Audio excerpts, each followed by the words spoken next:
Case analysis है। Case analysis के अलावा एक है स्केयरिंग का मेथड और एक है डिस्टेंस का मेथड। तीनों मेथड एप्लीकेबल है। कोई से भी मेथड से इसको सॉल्व करना चाहोगे ना, सॉल्व तो तीनों से होगा। जैसे अगर मैं केस एनालिसिस से जाऊं या चलो डिस्टेंस से जाऊं, डिस्टेंस मेथड से जाऊं तो क्या करूंगा? मैं इस नंबर को एक नंबर मानूंगा, कोई भी नंबर मान लो, इसका नेम कुछ कर दो, y बोल देते हैं y। Mod y equal to 3 का मतलब क्या होता है? Distance of y from 0 is 3, तो y is 3 unit away from 0, तो y की दो वैल्यू होगी, y इज आइदर 3 और -3। तो यहां से अगर आप इंटरप्रेट करते हैं तो दो इक्वेशन बन गए जो ऑर्डिनरी इक्वेशंस हैं। ऑर्डिनरी इक्वेशन मतलब मॉड नहीं है उसके अंदर में। तो आपके पास एक तो आया x+4 upon x+2 is equal to -3, और x+4 upon x+2 is equal to 3, and then you solve this two equation, get the answer. जैसे यहाँ इसको सॉल्व करोगे तो आएगा x+4 is equal to -6 -3x। यहाँ पर आएगा x+4 is equal to 6 + 3x। तो यहाँ से आपको x को इधर आइसोलेट करो तो आएगा 4x इज इक्वल टू 10, तो x is equal to 5/2। Eventually अगर इसको सॉल्व करते हो तो आएगा 2x इज इक्वल टू -2, क्योंकि x को उधर लाओ 6 को इधर लाओ, 2x is equal to -2 and therefore x is equal to -1। तो फाइनली आया, और मतलब है यूनियन, आया x belongs to -1, 5/2। These are the two solutions. यही आया होगा। अब इस बात को किसी भी तरीके से सॉल्व करो, ये तो मेथड 1 हो गया, डिस्टेंस मेथड मैंने यूज किया। अगर आप केस एनालिसिस करेंगे तो भी आ जाएगा। मेथड 2 ऐसे भी कर सकते हैं आप कि मॉड डिस्ट्रीब्यूट होता है, तो एक तरीका ये भी है कि mod of x+4 upon mod of x+2 equal to 1 3, and therefore mod x+4 is equal to 3 times mod x+2। बोल सकते हैं ऐसा। दोनों साइड पॉजिटिव है, स्क्वेयरिंग कर दो, दोनों साइड स्क्वेयरिंग करेंगे तो आएगा x+4 का होल स्क्वायर, और ये 9 टाइम्स x+2 मतलब 3x+6 का होल स्क्वायर, तो -3x+6 का होल स्क्वायर लिख सकते हैं ऐसा, यस सर। है ना। फिर a minus B into A plus B factor कर दो, तो a प्लस बी करोगे तो आएगा 4x + 10।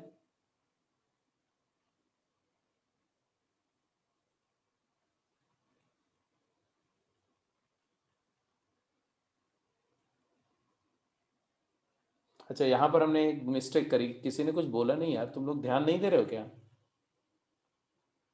यहाँ पर 3x इधर लाए तो ये -10 हुआ ना, 4x equal to -10, x equal to -5/2। वो मुझे भी तब समझ में आया जब यहाँ पर आंसर डिफरेंट दिखा। तो anyway 4x + 10 into a minus B करोगे तो क्या आएगा? -2x - 2 equal to 0। तो यहाँ से x की वैल्यू आई -5/2 एंड -1। तो वही यहाँ पर -5/2 था, तो जो सोल्यूशन यहाँ से आएगा वही सोल्यूशन यहाँ से भी आ जाएगा। ये स्केयरिंग का मेथड था। वैसे आप केस एनालिसिस से भी कर ही सकते हो, बट एक्चुअली जो देखो तो केस एनालिसिस यहाँ पर हो ही गई है एक तरह से, डायरेक्टली या इनडायरेक्टली। कैसे? अगर x, ये जैसे आप बोलते हो ना कि mod of this is equal to 3, है ना, तो इसका मतलब ये क्वांटिटी पॉजिटिव है। यही करते हैं ना केस एनालिसिस में कि अगर x+4 अपॉन x+2 पॉजिटिव है तो मॉड हट जाएगा और सीधे आपका इक्वेशन आ जाएगा x+4 upon x+2 is equal to 3, ये वाला केस। और ये केस कंडीशन है, ये केस कंडीशन है, मतलब x belongs to -∞ to -2 union 4 to -4 union -2 to infinity जब होगा, तो इस कंडीशन में इसको सॉल्व करो। तो यहाँ से x+4 is equal to 3x + 6 आएगा, तो यहाँ से आ जाएगा कि x इक्वल टू -1, और x इक्वल टू -1 इसमें है, ये -2 टू इन्फिनिटी में, इसलिए इसको कंसिडर कर लेंगे। इसी तरह से दूसरा केस लेंगे जब ये क्वांटिटी नेगेटिव है, तो वो भी ले लेंगे। If x plus 4 upon x plus 2 is negative, that is when x belongs to -4 से -2, अंडर दिस कंडीशन, बिकॉज ये इनपुट नेगेटिव है, तो आपका इक्वेशन जो बन जाएगा वो बन जाएगा minus of x plus 4 upon x plus 2 is equal to 3, that is x plus 4 upon x plus 2 -3, ये वाला बन जाएगा। इसको सॉल्व करके आपको पहले ही कर चुके हैं, x इक्वल टू -5/2 आएगा। इसका इंटरसेक्शन लेंगे, फिर से ये भी ले लेंगे, तो ये दोनों का यूनियन। मतलब है कि केस एनालिसिस सारी बातें मैंने बोला कि आप इससे कोई फर्क नहीं पड़ता आप कैसे अप्रोच करते हो, आप चाहे जैसे अप्रोच करो, यू गेट द आंसर, चाहे जैसे अप्रोच करो।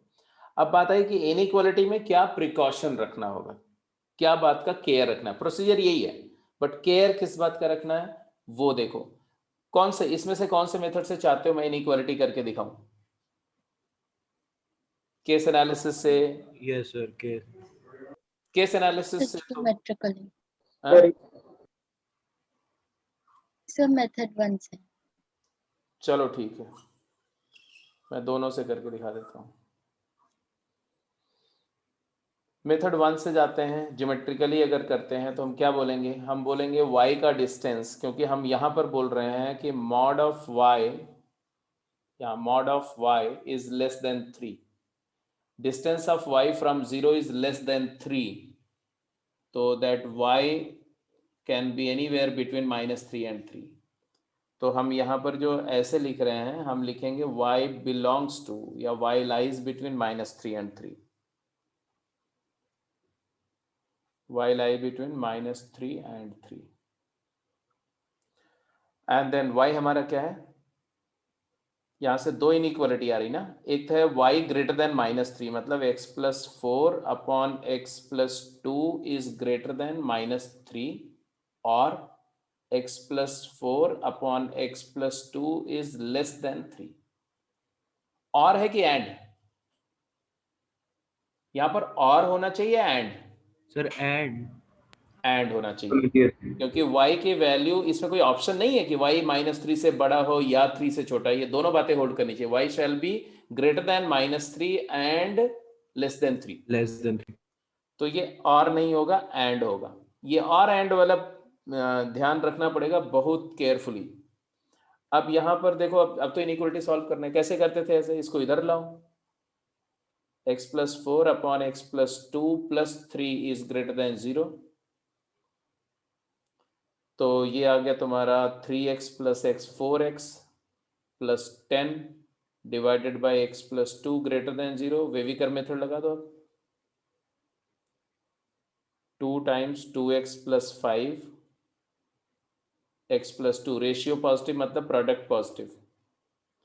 अब वेविकर मेथड करो, आंसर निकालो, चलो जल्दी बताओ क्या आंसर है।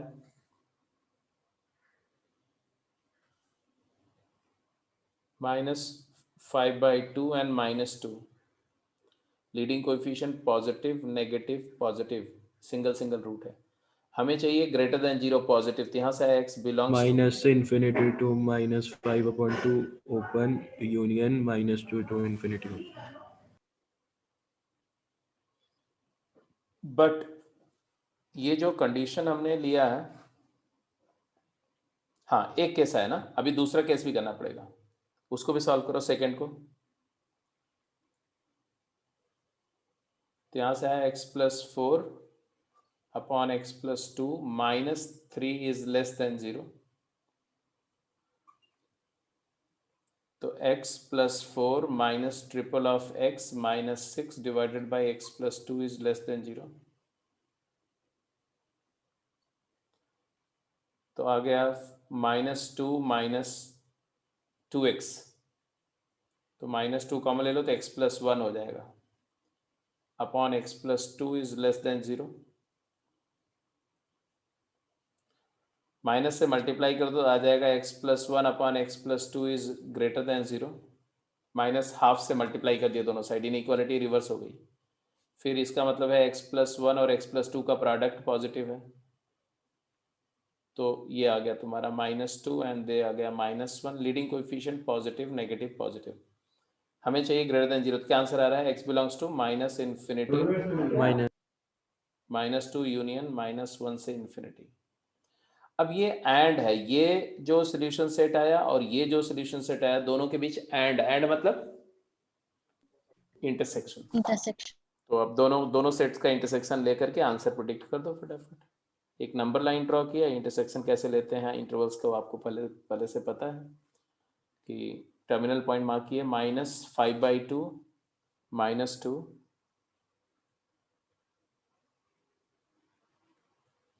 एंड -1। अब एक इंटरवल तो है -1 से इन्फिनिटी, ओपन -1 से इन्फिनिटी एंड -2 से -infinity, this is one interval. दूसरा इंटरवल तुम्हारा है -इन्फिनिटी से -5/2 एंड -2 से इन्फिनिटी, ओपन है। अब दोनों का ओवरलैप करो, टेकिंग इंटरसेक्शन, क्या आंसर आया बता दो। फाइनल आंसर बोलो। x belongs to minus infinity to -5/2 open union -1 -infinity to -5/2 open open union -1 to -1 open to infinity.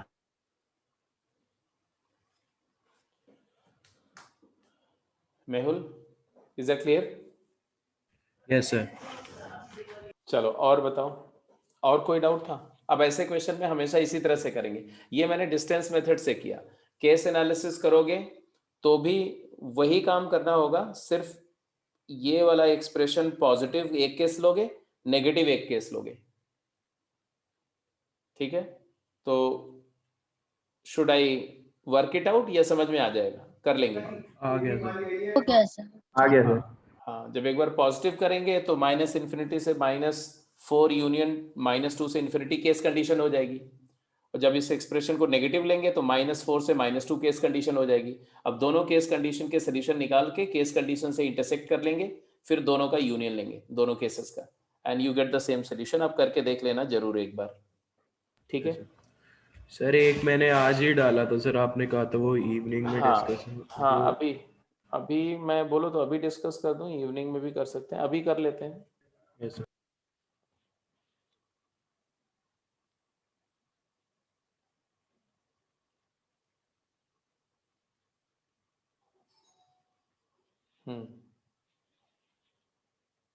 ये तुम्हारा था क्वेश्चन, देखो पढ़ो। ये क्वेश्चन है, which of the following statements are true? Two closed interval can have exactly one real number और point common. दो close interval का इंटरसेक्शन के बारे में सोचो। फॉल्स हो। If I1 is a closed interval AB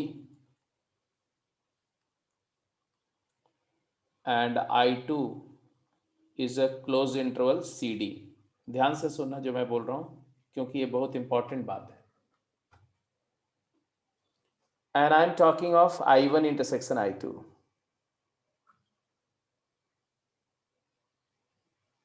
and observe I1 intersection I2। अब देखो, अगर I1 I2 दो इंटरवल्स हैं और दोनों अगर डिसजॉइंट है, हो सकते हैं डिसजॉइंट, कैसे? अगर देखो भाई, सीधी सी बात है, ये दो इंटरवल्स हैं तो तीन पॉसिबिलिटी हो सकती है, इन तीनों के अलावा कोई चौथी पॉसिबिलिटी तो हो नहीं सकती कि नंबर लाइन पर जब आप इनके टर्मिनल नंबर्स को मार्क करो तो हो सकता है कि C B से बड़ा हो।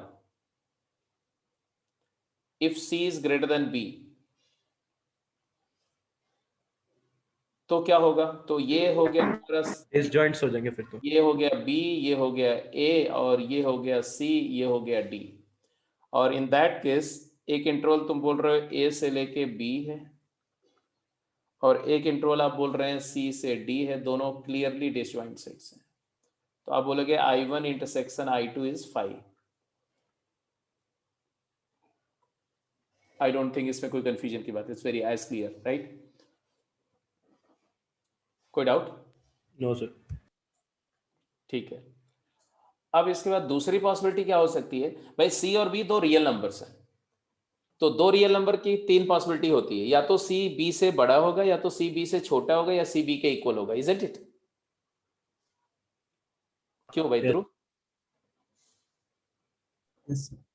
सी बी के से बड़ा, सी इज लार्जर देन बी वाला केस ले लिया। अब सी इक्वल टू बी अगर है, तो अगर सी और बी इक्वल है तो उस केस में क्या होगा कि 1 पॉइंट कॉमन आ जाएगा। हाँ, मान लो ये ए है और मान लो ये बी है और यही सी है और ये डी है, या उल्टा भी हो सकता है। उल्टा नहीं हो सकता, इनफैक्ट सी, यही पॉसिबिलिटी है। अब ये पॉसिबिलिटी अगर है तो ऑब्वियस सी बात है कि ए बी इंटरवल यहां से स्टार्ट होगा और बी पे फिनिश होगा, और जो सी डी इंटरवल है वो भी इसी, बी और सी तो सेम है ना, तो सी से स्टार्ट होकर के डी पे फिनिश होगा, तो इन दोनों में क्या कॉमन होगा? तो I1 intersection I2 will be a single element, singleton C, या इसको सिंगल्टन B भी बोल सकते हैं, isn't it? Yes sir. That's true. इसका मतलब है कि हमने दो केसेस देखे, एक केस है जब I1 I2 में कुछ भी कॉमन नहीं है, एक केस है जब I1 I2 में एग्जैक्टली एक एलिमेंट कॉमन है। अब तीसरी पॉसिबिलिटी क्या होगी मुझे बताओ? जब सी ए से लेस है सर, फिर तो sir A B C D का सबसेट भी हो सकता है। Yes sir. हाँ अभी आ रहा हूं मैं। हाँ क्या बोलो, क्या? जब सर जब सी ए से लेस हो। जब C की वैल्यू A से बड़ी हो और B से छोटी हो, ये भी एक पॉसिबिलिटी हो सकती है। ये A है और ये B है, C यहाँ कहीं है और यहाँ D है। ऐसे केस में A और B ओवरलैप करेंगे ना, ए बी इंटरवल और सी डी इंटरवल, ये दोनों इंटरवल्स ओवरलैपिंग इंटरवल्स होंगे। कितने पॉइंट कॉमन होंगे इसमें? C to B.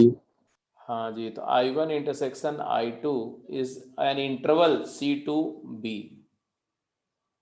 and has infinite number of common element. Sir आपने D लिख दिया। C to B, B।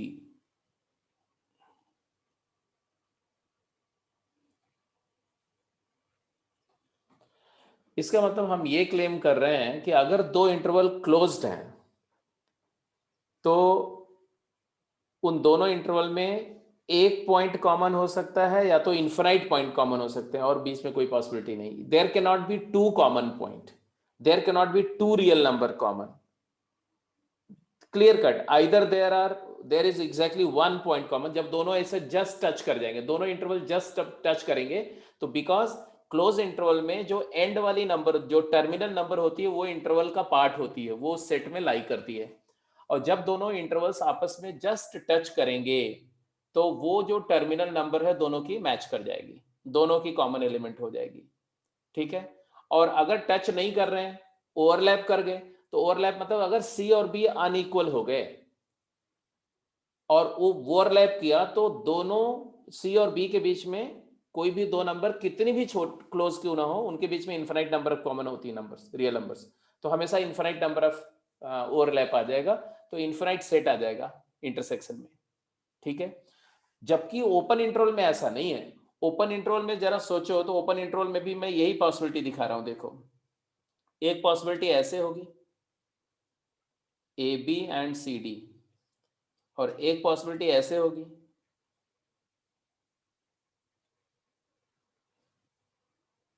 और एक पॉसिबिलिटी ऐसे होगी।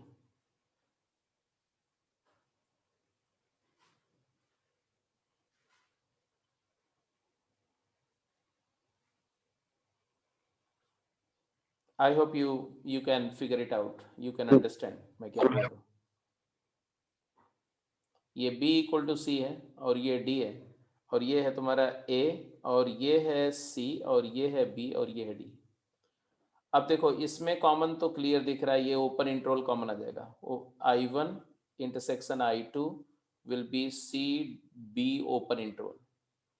तो infinite common points, infinite number of elements common. यहाँ पर बिकॉज ये ओपन इंटरवल में एंड वाली नंबर होती नहीं, तो बी और सी दोनों सेम नंबर है, बी इक्वल टू सी का केस है ये. बट इस केस में बिकॉज न तो बी I1 में है न तो सी I2 में है, 0 कॉमन हो जाए. हाँ, तो यहाँ पर I1 intersection I2 null set ही रहेगा. और यहाँ पर तो क्लियर कट ही है कि I1 intersection I2 null set है. तो दो ओपन इंटरवल अगर लेते हैं तो या तो उनमें एक भी एलिमेंट कॉमन नहीं होगा और या तो इन्फिनाइट एलिमेंट कॉमन होंगे. ऐसा कभी नहीं हो सकता कि दो ओपन इंटरवल्स में एक कॉमन एलिमेंट हो या दो कॉमन एलिमेंट हो.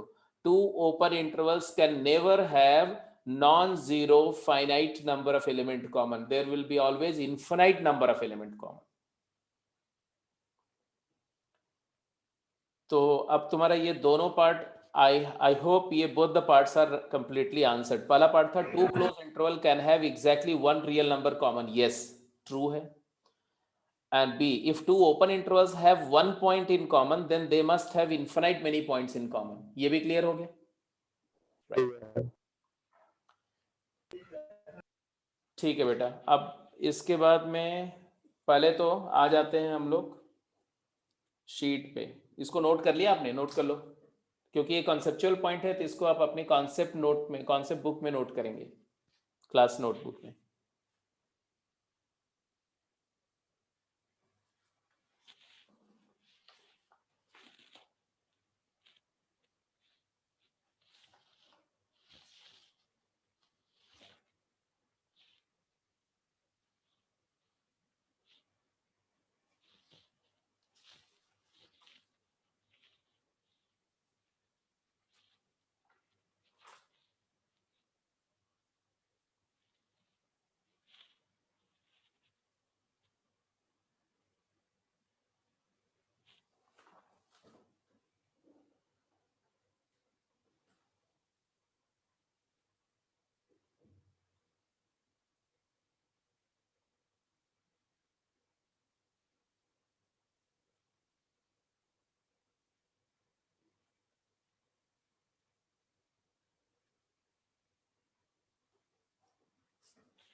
सर.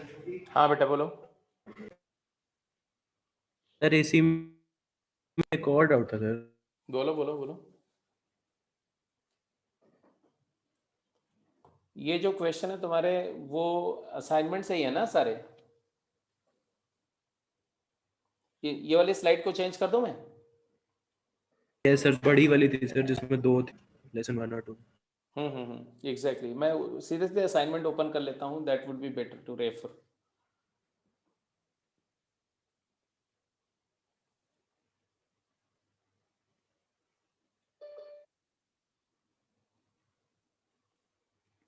Done sir.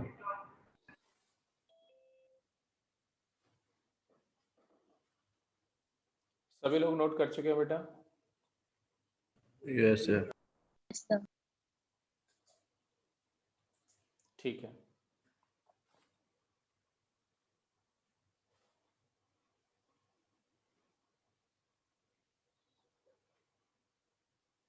सर इसमें फर्स्ट के तो डाउट्स हो गए थे सर उसमें. हाँ, फर्स्ट के हो गए थे ना, तो फर्स्ट मैं स्किप कर रहा हूँ, फर्स्ट पे नहीं आ रहा हूँ, सेकंड पे ही आ रहा हूँ स्ट्रेट अवे. फर्स्ट में किसी को अगर कोई डाउट होगा तो बोल सकता है, ऐसा कुछ नहीं.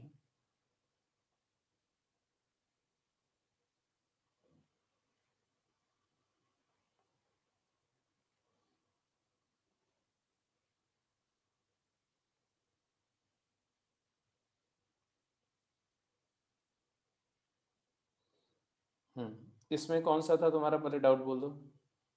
सर फोर्थ क्वेश्चन सर, उसमें पावर 2 की पावर कुछ आ गई तो कंफ्यूजन ठीक है कोई हो बात नहीं। पता नहीं, लग रहा है कि हो जाएगा, लेकिन वो उससे कंफ्यूजन हो गई। ठीक है बताता हूँ क्या है।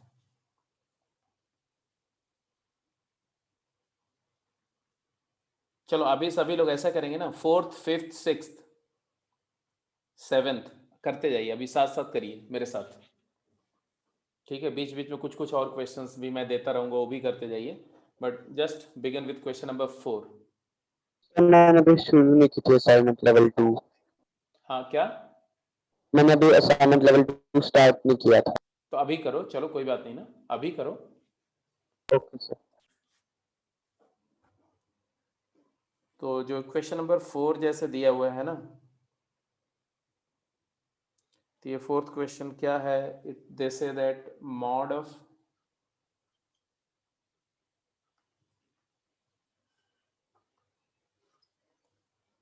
mod of 2x 2 to the power x minus 1 plus mod of 2 to the power x plus 1 is equal to 2। अब बेसिकली अगर आप ध्यान से देखो तो ये जो 2 to the power x minus 1 है, अगर मैं इसको a बोलता हूँ और 2 to the power x plus 1 को अगर मैं b बोलता हूँ, सर नेगेटिव हो ही नहीं सकती सर 2 बार 0 पे भी। नहीं वो बात की बात है, उसकी बात अभी मैं नहीं कर रहा हूँ, मैं कुछ और बोल रहा हूँ।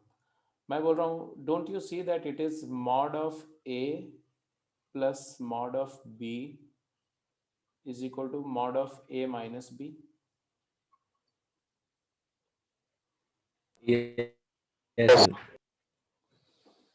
क्योंकि a और b को सब्ट्रैक्ट करोगे तो -2 आएगा, और -2 का मॉड भी 2 ही होता है ना? इतनी बात तो दिख रही है सबको? बोलो यस। हाँ। अच्छा ऐसा कब होता है? अपोजिट साइंस होंगे। हाँ, दो नंबर्स को सब्ट्रैक्ट करके उनका मैग्नीट्यूड ऐड तब होता है जब दोनों अपोजिट साइन के हों, है ना? एक पॉजिटिव है एक नेगेटिव है, अगर ऐड करोगे तब तो कैंसिल करेंगे, और सब्ट्रैक्ट करोगे तो ऐड हो जाएंगे, उनका मैग्नीट्यूड क्वांटिटी ऐड हो जाएगी। अगर ये बात समझ में आ रही है तो यहाँ से एक बात क्लियर हो जाएगी कि A and B of opposite sign और एनी वन इज 0,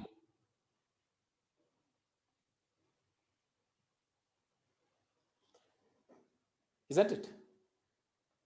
क्योंकि दो नंबर में से जैसे देखो, अगर b 0 है तो भी इक्वालिटी होल्ड कर जाएगी, अगर a 0 है तो भी इक्वालिटी होल्ड करेगी, और a और b अपोजिट साइन के हैं तो इक्वालिटी होल्ड कर ही रही है undoubtedly.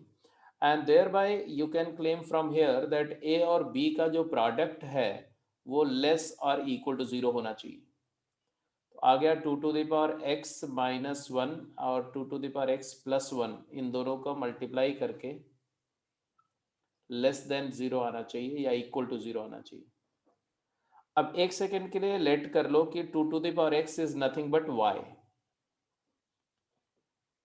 2 to the power x है तो कोई वेरिएबल, कोई क्वांटिटी है, उसको y एज्यूम करने में कोई प्रॉब्लम नहीं है। So it will be actually y minus 1 into Y plus 1 less than equal to 0। It's a simple wavy curve method, right?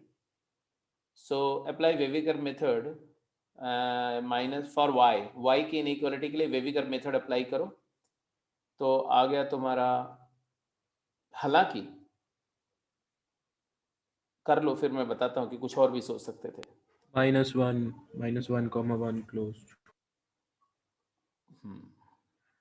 तो आ गया y बिलोंग्स टू -1 क्लोज से 1 क्लोज्ड। अब y क्या था? 2 to the power x lies between -1 से 1, but 2 to the power x negative हो नहीं सकता, क्योंकि 2 पॉजिटिव नंबर की कोई भी पावर रेज करो हमेशा पॉजिटिव आएगी। 2 रेज टू द पावर कुछ भी लो, 2 टू द पावर 2 लोगे तो 4 आएगा, पॉजिटिव है। 2 की पावर हाफ लोगे तो √2 आएगा, वो भी पॉजिटिव है।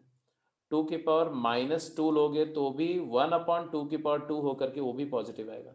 मतलब है 2 की कोई भी पावर नेगेटिव नहीं हो सकती। 2 की पावर माइनस इन्फिनिटी करोगे तो ये 1/2 की power infinity, that is almost 1 by infinitely large, so 0 आएगा।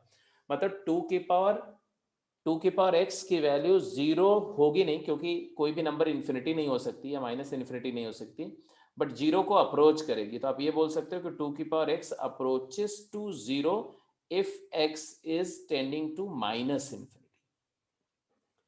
तो माइनस इन्फिनिटी पर इसकी वैल्यू 0 होगी, और उसके बाद माइनस इन्फिनिटी से बड़ी कोई भी इनपुट देंगे तो इसकी वैल्यू 0 से बड़ी होगी। इसीलिए बोलते हैं कि 2 की power x is always positive.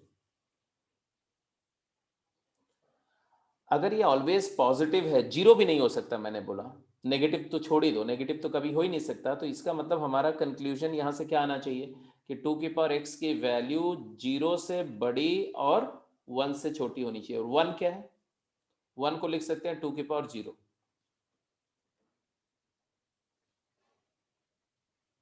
To की पावर 0 1 होता है। किसी भी नंबर की पावर 0 क्या होता है? कोई भी finite number to the power 0 क्या होता है? 1 होता है। एग्रीड और not? Yes sir. Yes, sir. अब देखो बेटा, यहां पर ना इनइक्वालिटी का क्या लॉ अप्लाई हो रहा है उसको समझो। 0 जो है उसको हम लिख सकते हैं 2 की पावर माइनस इन्फिनिटी,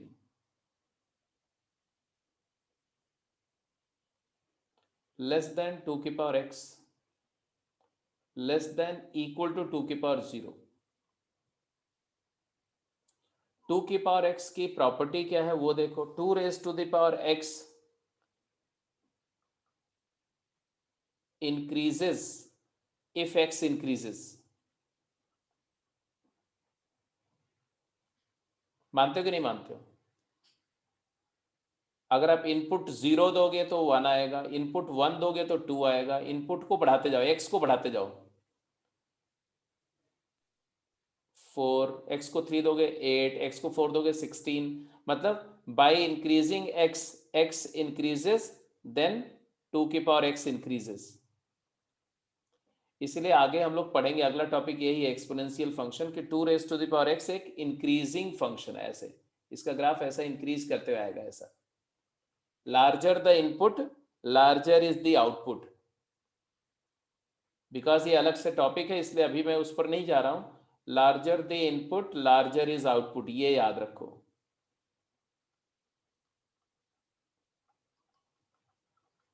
मतलब जो आउटपुट का ऑर्डर होगा वही इनपुट का ऑर्डर होगा, ये आउटपुट है। आउटपुट का ऑर्डर अगर इंक्रीज कर रहा है तो इनपुट का ऑर्डर भी, increase हाँ, अगर y इंक्रीज कर रहा है तो x भी इंक्रीज करना चाहिए, x इंक्रीज कर रहा है तो y इंक्रीज करेगा। इस बात को ध्यान में रखते हुए आप अगर देखो तो पावर का ऑर्डर भी वही होगा। पावर है ना, इनपुट क्या है पावर में, तो yes पावर में इनपुट है तो आ जाएगा minus infinity less then x। जो नंबर का ऑर्डर होगा वही पावर का ऑर्डर होगा, ऐसे समझ लो आप, लेस देन इक्वल टू 0। तो आंसर आ गया x belongs to minus infinity से 0।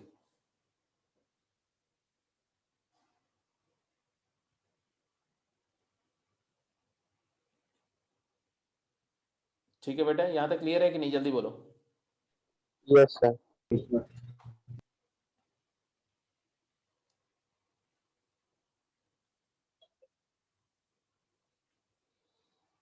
तो इसका आंसर है माइनस इन्फिनिटी से 0। तो ऑब्वियस सी बात है कि ऑप्शन में देखो कौन कौन सा ऑप्शन सही हुआ। It is a subset of minus infinity to -1। No, ये सुपर सेट है। तो पहला false. Contains infinite many integers, बिल्कुल सही बात है, सारे नेगेटिव इंटीजर इसमें हैं इंक्लूडिंग 0, 0 भी है।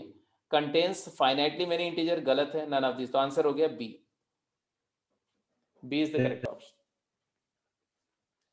बट एनीवे इसमें एक्सपोनेंशियल, यहां तक तो आप में से हर कोई सॉल्व कर जाएगा, यहां तक।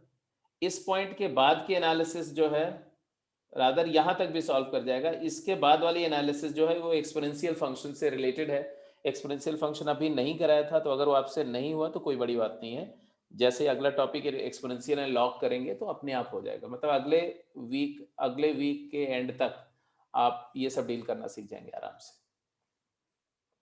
ठीक है, एक और बात मैं बोल रहा था एक स्टेप पर कि जरूरी नहीं कि हम ऐसा करें।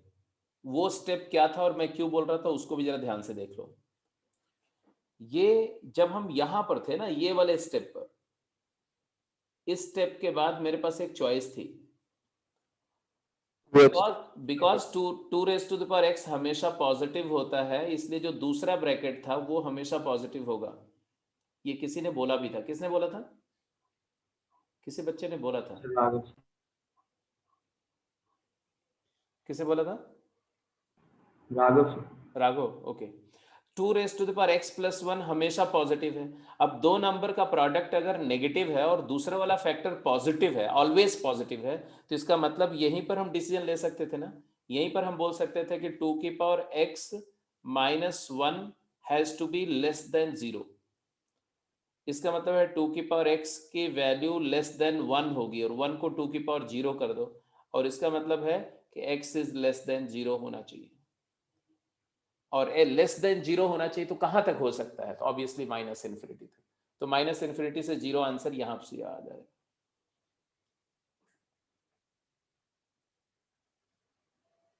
ठीक है, बट रिमेंबर ये इसलिए पॉसिबल, ये इसलिए इनइक्वालिटी चेंज नहीं हुई, जो आउटपुट का ऑर्डर है वही इनपुट का ऑर्डर इसलिए हुआ क्योंकि two raise to the power x एक इंक्रीजिंग फंक्शन है। हर केस में ऐसा नहीं होता है। जैसे कहीं पर ऐसा आ जाए, अगर मान लो कहीं पर ऐसा आ जाए, मैंने बोला हाफ की power x is less than one, ठीक है, मैंने बोला इसको सॉल्व करो, तो कोई बच्चा बोलेगा सर हाफ की power x is less than half की पावर जीरो, और वहां पर अगर वो बोल देगा x is less than zero तो गलत हो जाएगा। क्यों गलत हो जाएगा? क्योंकि जरा x की कोई भी जीरो से छोटा, मतलब मान लो माइनस वन सोल्यूशन आप प्रेडिक्ट कर रहे हो, माइनस वन इसमें पुट करो, हाफ की पावर माइनस वन क्या हो जाएगा? क्या माइनस वन इसको सेटिस्फाई करेगा? हाँ हाँ, x equal to minus one करो तो two, two less than one नहीं, टू ग्रेटर देन वन होता है, टू लेस देन वन नहीं होता। तो यहां पर क्या होगा, यहां पर सबसे पहले आपको बोलना पड़ेगा भाई ये बताओ कि हाफ की power x as a function कैसा फंक्शन है। तो आप बोलोगे हाफ की पावर एक्स जो फंक्शन है ये एक डिक्रीजिंग फंक्शन है, क्योंकि एक्स की वैल्यू अगर आप दो और इसकी वैल्यू को ऑब्जर्व करो तो आपको समझ में आ जाएगा, एक्स जीरो पर वन आएगा, एक्स की वैल्यू वन दोगे तो हाफ हो जाएगा, एक्स की वैल्यू टू दोगे तो 1/4 हो जाएगा। 3.5 डेसिमल्स बढ़ते जाएंगे। हाँ, जैसे जैसे आप इनपुट बढ़ाओगे आउटपुट रिड्यूस होता जाएगा। इसका मतलब है larger the input smaller is the output, मतलब ऐसे फंक्शन को ऑपरेट करने पर इनइक्वालिटी रिवर्स हो जाएगी। तो एक नोट करके लिख लो एक जगह, ठीक है, ये बहुत इंपॉर्टेंट नोट है, ऑल्दो इसको मैं अलग से फिर से बताऊंगा शाम की क्लास में बोलना, तो वहां पर मैं फिर से लिखवा दूंगा, बट अभी आप एक जगह नोट कर लो। बाय, अब मतलब I am just going to assert a single law of inequality. कितने कितने लॉज ऑफ इनइक्वालिटी हमने पढ़े थे? 9 लॉज पढ़े थे। अब 9 नहीं, there is only one law of inequality and you are going to understand that law. क्या है? लिखो, नोट करो। By application of increasing function, by application of increasing function,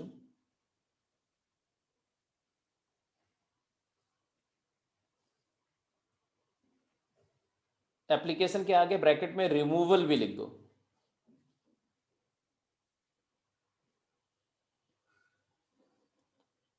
by application oblique removal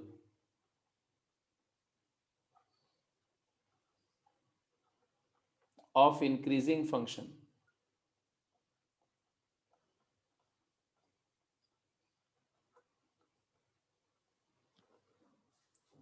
for example कुछ increasing function की बात करते हैं। For example F X is equal to 3x plus 4, F X is equal to X cube, F X is equal to 2 raise to the power X, या F X is equal to a to the power X where a is positive, a is greater than 1 से बड़े base का exponential function है, या या x cube function है या 3x+4 function है, पॉजिटिव स्लोप की लाइन, ये सभी फंक्शन इंक्रीजिंग फंक्शन है. बाय एप्लीकेशन ऑफ और removal of increasing function the sign of inequality does not change. Sign of inequality does not change.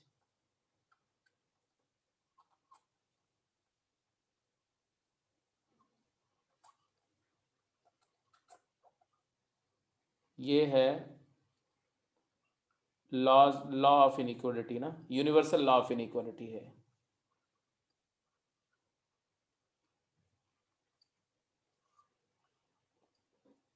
And whereas, ऐसा लिखोगे, whereas by application of decreasing function, by application of decreasing function. Decreasing function क्या होता है? Decreasing function वो function होता है जिसमें input को इंक्रीज करने पर आउटपुट कम होता है. ऐसे जो ड्रॉप कर रहा है, ऐसे ऐसे ड्रॉप कर रहा होगा, कम इनपुट पर बड़ा आउटपुट होगा, और इसमें जैसे जैसे इनपुट बढ़ाएंगे, एक्स बढ़ाएंगे, वाई डिक्रीज करेगा. तो जो इंक्रीजिंग और डिक्रीजिंग फंक्शन दोनों का ग्राफिकली एक सिग्निफिकेंस दिखा देता हूं, सो दैट तुम्हारे दिमाग में उसकी मेंटली इमेज कर सको उस बात को. इनपुट एक्स होता है और आउटपुट वाई होता है. मानते हो कि नहीं मानते हो?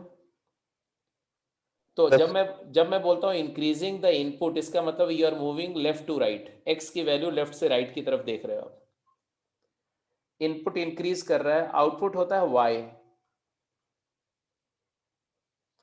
तो अगर फंक्शन इंक्रीजिंग है, अगर मैं बोल रहा हूं कि इंक्रीजिंग फंक्शन है, इसका मतलब है कि आई am just talking of this kind of function. ऐसा, ये इंक्रीजिंग फंक्शन, या ऐसा फंक्शन भी हो सकता है, ये भी इंक्रीजिंग फंक्शन है. ऐसा फर्क क्या है दोनों में? फर्क ये है कि एक जो है इंक्रीजिंग रेट से इंक्रीज कर रहा है, धीरे धीरे उसका इंक्रीज करने का रेट बढ़ता जा रहा है, और ये इंक्रीज तो कर रहा है लेकिन इसके इंक्रीज करने का रेट ग्रेजुअली क्या हो रहा है? कम हो रहा है, स्लो हो रहा है. बट है दोनों इंक्रीजिंग फंक्शन है. और एक ऐसा भी कर सकते हैं जो बिल्कुल कांस्टेंट रेट से इंक्रीज कर रहा हो, स्ट्रेट लाइन. तो ये तीनों इंक्रीजिंग फंक्शन है. ऐसे बिहेवियर के फंक्शन को जिसमें मान लो ये इनपुट x1 है और ये वाला इनपुट, यहां पर इनपुट है x2. x2 बड़ा है कि x1?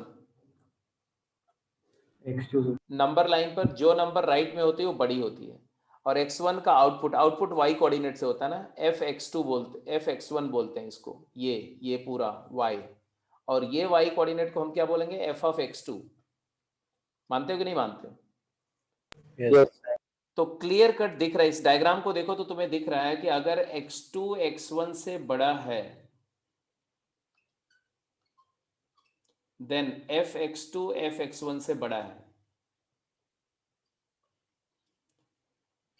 यही लॉ है क्या, कि लेफ्ट हैंड साइड को ध्यान से देखो तो x2 x1 से बड़ा है, दोनों साइड पर फंक्शन ऑपरेट कर दिया, एप्लीकेशन ऑफ इंक्रीजिंग फंक्शन.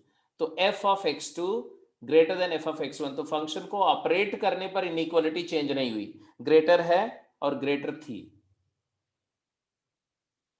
और फंक्शन को लेफ्ट से राइट की तरफ देखो तो fx2 fx1 से बड़ा है, तो x2 x1 से बड़ा है, मतलब फंक्शन को रिमूव करने पर भी इनइक्वालिटी नहीं चेंज हो रही है. तो ऐसे इंक्रीजिंग फंक्शन को अप्लाई करो या हटाओ, इनइक्वालिटी चेंज नहीं होगी.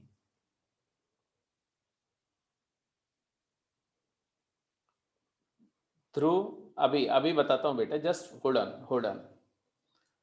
वेयर एज, दूसरा वाला पार्ट कंप्लीट कर दो. Whereas by application of decreasing function, sign of inequality gets reversed. Sign of inequality gets reversed.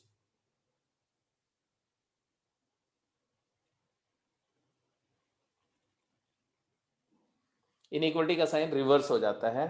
Reason वो भी ग्राफ पे दिख जाएगा. डिक्रीजिंग फंक्शन कुछ ऐसा होगा, अगर कांस्टेंट रेट से डिक्रीज कर रहा है तो ऐसा हो गया, या ऐसा हो सकता है ऐसा, और या ऐसा भी हो सकता है. ये इनमें से किसी भी ग्राफ पर देखो, मान लो ये x2 है और ये x1 है, तो जो छोटा इनपुट है उस पर आउटपुट बड़ा है, f ऑफ x1, और जो बड़ा इनपुट है उसका आउटपुट छोटा है। आउटपुट मतलब y, इनपुट मतलब x।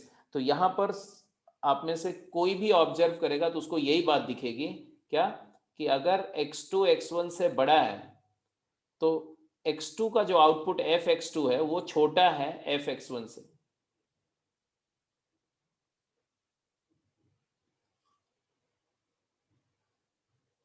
तो जब मैंने किसी इनइक्वालिटी पर डिक्रीजिंग फंक्शन ऑपरेट किया तो इनइक्वालिटी का साइन रिवर्स हो गया, ग्रेटर की जगह लेस हो गया।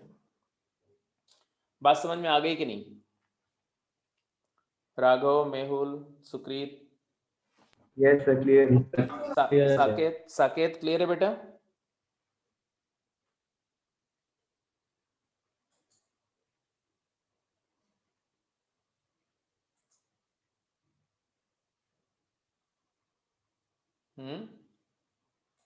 ये तो लॉग आउट हो गया। एनीवे, तो ये बात समझ में आ गई, डिक्रीजिंग फंक्शन वाली बात भी समझ में आ गई। अब ध्रुव क्या बोल रहे थे तुम? सर अगर एक्स क्यूब में हम माइनस रखें तो नेगेटिव हो जाएगा। देखते हैं, देखो। सर एक्स क्यूब तो इंक्रीजिंग फंक्शन नहीं हुआ सर? हाँ, एक्स क्यूब इंक्रीजिंग फंक्शन है। ये लो देखो, यहाँ पर x की वैल्यू दो, x की वैल्यू -2, -1, 0, 1, 2, 3। x की वैल्यू इंक्रीजिंग ऑर्डर में मैंने दी है, लेफ्ट से राइट देखो इंक्रीज कर रही है कि नहीं? Yes sir. अब y निकालो, x क्यूब, -2 का क्यूब -8, -1 का क्यूब -1, 0 का क्यूब 0, 1 का क्यूब 1, 2 का 8, 3 का 27। 20। तो आप देखो जरा, आउटपुट इंक्रीज कर रहा है कि डिक्रीज? -8 से बड़ा है इंक्रीज -1, सर। -8 से बड़ा -1, -1 से बड़ा 0, 0 से बड़ा 1, 1 से बड़ा 30, 30, 30, 30। तो एक्स क्यूब कैसा फंक्शन हुआ? Increase. Increasing function.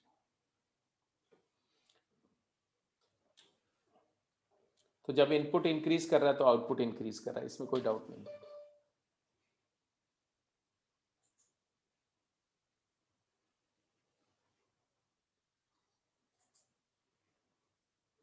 Saket, sir क्या हो गया था? लॉग आउट हो गया था क्या तुम?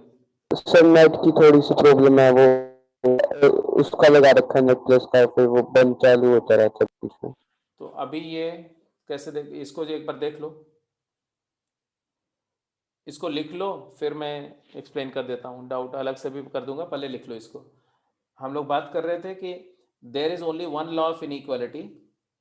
कोई भी इनइक्वालिटी को जब हम लोग ऑपरेट कर रहे होते हैं तो एक्चुअली एक फंक्शन ऑपरेट करते हैं उस पर। जैसे आप बोलते हो ना कि a ग्रेटर देन b, और फिर बोला टेकिंग रेसिप्रोकल, तो लिखते हो 1/a ग्रेटर देन 1/b। तो एक्चुअली हम टेकिंग रेसिप्रोकल का मतलब होता है कि हम रेसिप्रोकल फंक्शन ऑपरेट करते हैं। रेसिप्रोकल फंक्शन क्या है? f(x) = 1/x, एक ऐसा फंक्शन जिसमें जो भी इनपुट देंगे उसका रेसिप्रोकल बना देगा। अब ये f(x) = 1/x फंक्शन एक डिक्रीजिंग फंक्शन है, it is a decreasing function. इसलिए क्या होता है कि जब कहीं लिखा हुआ है a ग्रेटर देन b, तो आप फंक्शन ऑपरेट करेंगे, a इनपुट देंगे तो आएगा fa, और b इनपुट देंगे तो आएगा fb। बिकॉज फंक्शन डिक्रीजिंग है तो इनइक्वालिटी रिवर्स हो जाएगी, इसीलिए होता है कि 1/a लेस देन 1/b हो जाता है। तो रेसिप्रोकल फंक्शन डिक्रीजिंग फंक्शन होता है। अच्छा, कोई फंक्शन इंक्रीजिंग है या डिक्रीजिंग ये पता चलता है उसके रेट ऑफ चेंज से। जैसे अगर f' फाइंड करो, 1/x का डेरिवेटिव फाइंड करते हो तो आता है -1/x²। तो अगर किसी फंक्शन का रेट ऑफ चेंज नेगेटिव है तो वो डिक्रीजिंग होगा, और अगर उसका डेरिवेटिव पॉजिटिव है तो वो इंक्रीजिंग होगा। तो ये भी पता चले, कैसे पता चलेगा कि कोई फंक्शन इंक्रीजिंग है कि डिक्रीजिंग? तो यूजुअली इनपुट देख करके पता चल जाएगा कि x की इंक्रीजिंग वैल्यू दो और देखो कि आउटपुट इंक्रीज कर रहा है कि डिक्रीज। एक तो एक मतलब कि सिंपल ऑब्जर्वेशन वाला टेक्निक है। और अगर आपको कैलकुलस थोड़ी आती है तो dy/dx निकाल लो। dy/dx पॉजिटिव है तो फंक्शन इंक्रीजिंग है, dy/dx नेगेटिव है तो फंक्शन डिक्रीजिंग है इन जनरल। इसमें भी ट्रबल होती है बट वो सब डिटेल जब कैलकुलस पढ़ेंगे तो समझ में आएगा। इन जनरल डेरिवेटिव पॉजिटिव मतलब इंक्रीजिंग, डेरिवेटिव नेगेटिव मतलब डिक्रीजिंग। Okay sir. तो और इंक्रीजिंग फंक्शन किसी भी इनइक्वालिटी पर अगर हम इंक्रीजिंग फंक्शन ऑपरेट करेंगे तो इनइक्वालिटी का साइन सेम रहेगा। इनइक्वालिटी का साइन नहीं चेंज होगा, वही रहेगा, रिटेन रहेगा। अगर किसी फंक्शन की दोनों किसी भी इनइक्वालिटी के दोनों साइड पर कोई डिक्रीजिंग फंक्शन ऑपरेट करेंगे रिवर्स हो जाएगा। तब इनइक्वालिटी का साइन रिवर्स हो जाएगा।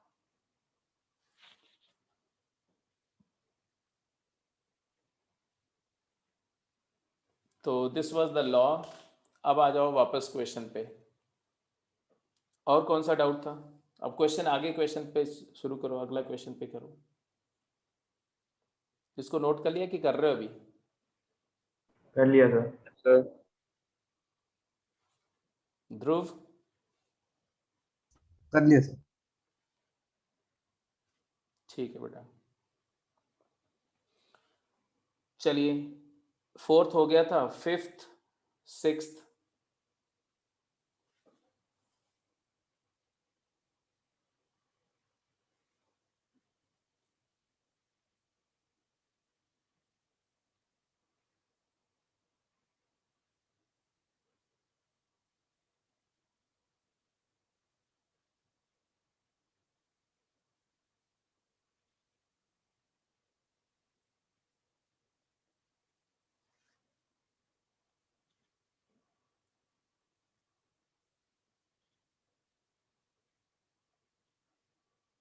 पांचवा, छठा और सातवां, ये तीन पार्ट हैं।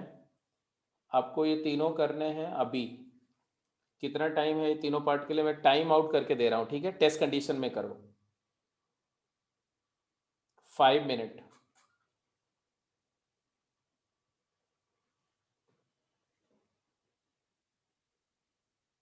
अच्छा, कर लिया था? जिन्होंने कर लिया था उनको एक क्वेश्चन दे रहा हूं, ये कर लेंगे तब तक। नहीं, दोबारा नहीं करना बेटा। जब कर लिए हो तो उसको टाइम अपना वेस्ट नहीं करना है। तो मैं एक क्वेश्चन लिख रहा हूं, इसको सॉल्व करो।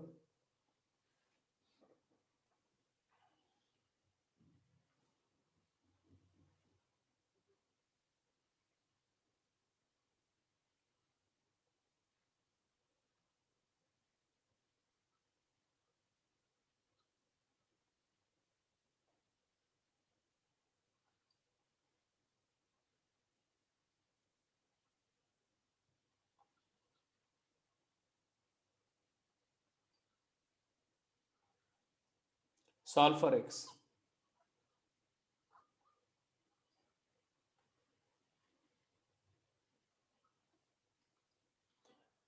जिन बच्चों का फिफ्थ क्वेश्चन हो गया हो, सिक्स्थ हो गया हो, सेवेंथ हो गया हो, है ना, वो ये क्वेश्चन करेंगे।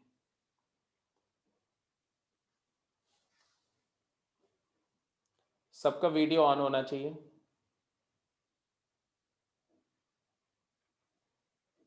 तो मेरा फिर माइक नहीं यूज कर पाता वीडियो ऑन करके। चलो कोई बात नहीं।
क्वेश्चन नंबर 5 किसका इसका हो गया?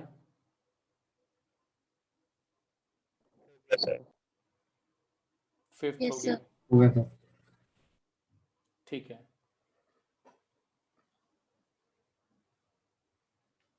क्या किया इसमें? करना क्या चाहिए था? एक बात तो सबसे पहले ये करना चाहिए था कि सोल्यूशन तभी पॉसिबल है जब एक्स पॉजिटिव हो। सर मतलब कि x इक्वल टू और ग्रेटर देन 0 होना चाहिए।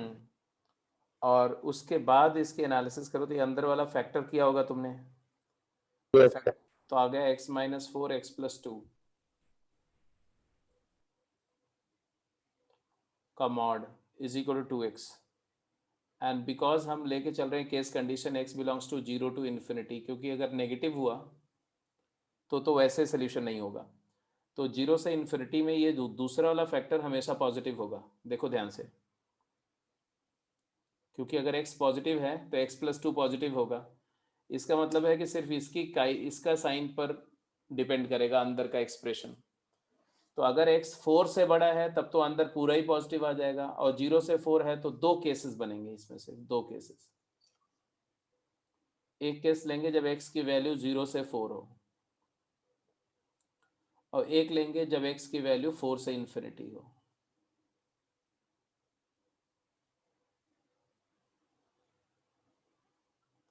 जब x की वैल्यू 0 से 4 है तो 0 से 4 के इंटरवल में ये पहला वाला नेगेटिव होगा, दूसरा पॉजिटिव। तो नेगेटिव और पॉजिटिव का प्रोडक्ट नेगेटिव है, तो मैं बोलूँगा x plus 4 into x plus 2 into x minus 4 जो है वो नेगेटिव है, इसलिए ये मॉड हट जाएगा माइनस साइन के साथ, तो आएगा minus of x minus 4 into x plus 2 is equal to 2x। फिर इसको सॉल्व करोगे तो देखो आएगा माइनस ऑफ एक्स स्क्वायर, वही x square minus 2x plus 8 minus 8, it is equal to 2x। तो अब आप देखो तो यहाँ पर पहली बात तो 2x और 2x कैंसिल हो जाएगा, 8 माइनस एक्स स्क्वायर मतलब एक्स स्क्वायर की वैल्यू 8 के इक्वल आएगी, यहाँ से x की वैल्यू आएगी 2√2 एंड माइनस 2√2।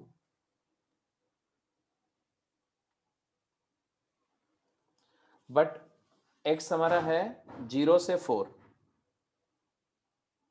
तो ये माइनस 2√2 तो रिजेक्ट हो गया। 2√2 0 से 4 में लाई करता है कि नहीं? यस, तो 2√2 इज वन सोल्यूशन, तो एक सोल्यूशन तो आ गया x बिलोंग्स टू सिंगलटन 2√2। अब दूसरा, जब x 4 से इन्फिनिटी है तो इस इंटरवल में देखो तो x 4 से बड़ा है तो ये भी पॉजिटिव है और ये भी पॉजिटिव है, तो मॉड वैसे ही हट जाएगा। तो x square minus 2x minus 8 is equal to 2x होगा। सब कुछ लेफ्ट में लाओगे तो आएगा x square minus 4x minus 8 equal to 0। अब इस क्वाड्रेटिक को सॉल्व करोगे, इसका डी पॉजिटिव है, दोनों रूट रियल आएंगे, लेकिन रूट क्या आएंगे वो क्वाड्रेटिक फार्मूले से लिख दो। What are the roots? 4 plus minus under root B square is 16 plus 32 48 40 divided by 2, तो it is actually 2 plus minus 2√3 48 का हो गया तुम्हारा 16 इंटू 3, तो 4√3 था 2√3। अब इसमें 2 प्लस 2√3 ये तो पॉजिटिव है और इसकी वैल्यू डेफिनेटली 4 से बड़ी है, बट 2 माइनस 2√3 डेफिनेटली इसमें नहीं लाई कर रहा है, तो इसमें से भी एक रहेगा और एक नहीं रहेगा, एक रिजेक्ट हो जाएगा। कौन सा रिजेक्ट होगा? 2 सर माइनस, माइनस वाला रिजेक्ट हो जाएगा। हाँ, तो ये वाला मैंने ले लिया और 2 माइनस 2√3 इज रिजेक्टेड, तो यहाँ से एक सोल्यूशन ये भी आ गया, तो यूनियन क्या 2 प्लस 2√3। तो ये दो सोल्यूशन है। तो इन्होंने बोला था नंबर ऑफ रियल सोल्यूशन, तो आंसर क्या आ गया? 2। 2 ठीक है, क्लियर है? यही आंसर सबका आया था कि कुछ और? यही आया था सर। ठीक है, बिल्कुल ऐसे ही किया था या थोड़ा लेंदी तरीके से किया था? सर लेंदी कर दिया था। ओके, कोई बात नहीं, अभी तो समझ गया ना क्या करना था? Yes sir. ठीक है, चलो अगले पार्ट पे जाओ। अब जो 7th पार्ट है, 7th को करते समय इसका ध्यान रखना कि अगर पॉसिबल हो तो कट शॉर्ट करने की कोशिश करना, जो बात यहाँ पर केयर करी उसका ध्यान रखेंगे। सर वरना तो बहुत वो लेंदी हो रहा था। नहीं, बहुत लेंदी तो नहीं, हाँ लेंदी तो होगा। अभी ये जो मैंने लिखा है ना ये इधर में, ये Yes, तो sir. ये इसमें तो बहुत लेंदी हो जाएगा अगर आप ध्यान नहीं दोगे तो। सर ये थोड़ी खतरनाक प्रॉब्लम है। ये मैं चैलेंज कर सकता हूँ कि +2 का कोई भी बच्चा जो है इसको टाइम फ्रेम में नहीं कर सकता। टाइम है फिर इसके लिए? हाँ हाँ, इसके लिए कितना टाइम दे रहे हो? टाइम फ्रेम का मतलब होता है कि एक क्वेश्चन को 3 मिनट के अंदर में कर जाओ, 2.5 से 3 मिनट में। दिया सर वो दूसरे वाला तो जो लिखा है आपने, हाँ, कौन सा? आपने वो पिंक एरो लगाया जिस पे। हाँ, ये वाला है। हो गया? Yes sir. Great, good. अपना सोल्यूशन शेयर कर मुझे, ग्रुप अलग से मेरे को व्हाट्सएप कर दो। अभी वो लिख के करूँ फिर? नहीं नहीं, तूने लिखा हुआ होगा ना, सॉल्व किया होगा तो कहीं तो लिखा होगा अपनी कॉपी में। बस लगता है सर वो समझ नहीं आएगा। अच्छा चलो ठीक है, तो बाय द टाइम तब तक तुम उसको अच्छे से फेयर कर लो। अच्छी प्रॉब्लम है, अपने नोट पे भी पड़ी रहेगी, चलेगा, कोई दिक्कत नहीं।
और या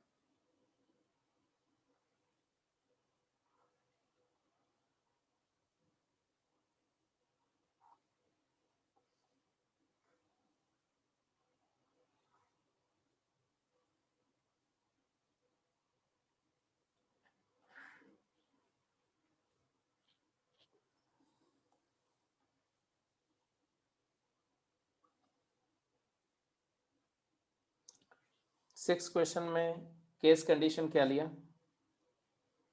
या इस इक्वेशन को डिफाइन होने की रेस्ट्रिक्शन क्या है? x+2 पॉजिटिव होना चाहिए, यस सर, -2 से infinity। x बिलोंग्स टू -2 -2 से to infinity।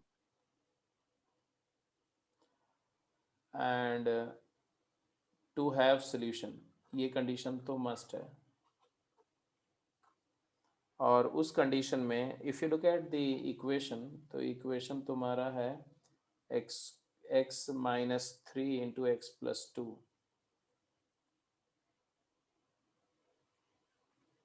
mod is equal to x+2, and you know this is actually you can call it mod of x minus 3 into mod of x+2 is equal to x+2.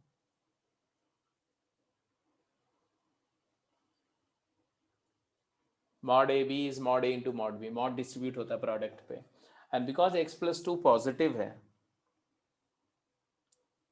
isn't it? x+2 तो positive है ना under the domain restriction, x की value -2 है, since x+2 is positive और 0, तो आप x+2 का mod x+2 को सिंपली x+2 भी लिख सकते हो। तो ये आएगा तुम्हारा mod of x-3 into x+2 minus x+2 equal to 0।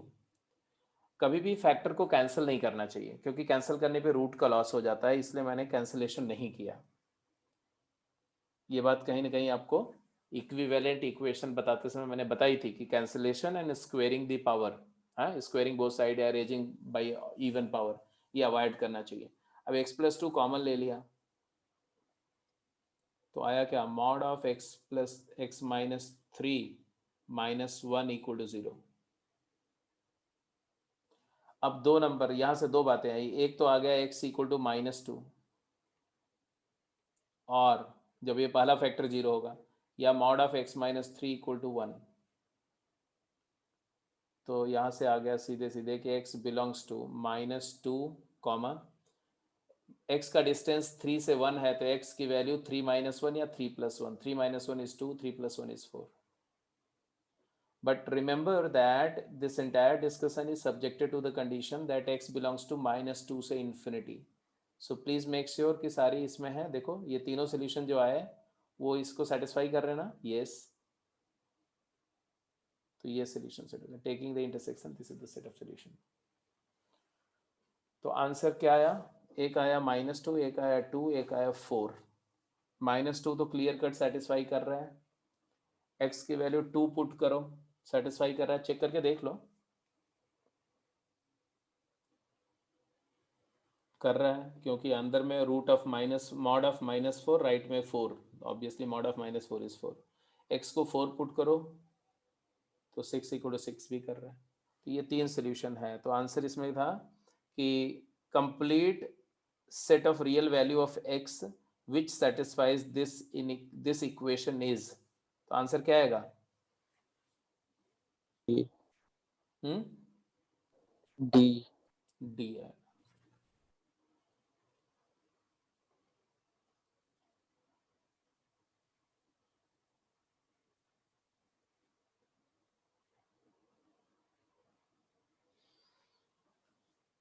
ठीक है बेटा, समझ में आ रही बात? तो ये तीनों अच्छे क्वेश्चन थे। अब एक ये क्वेश्चन है और एक ये क्वेश्चन है।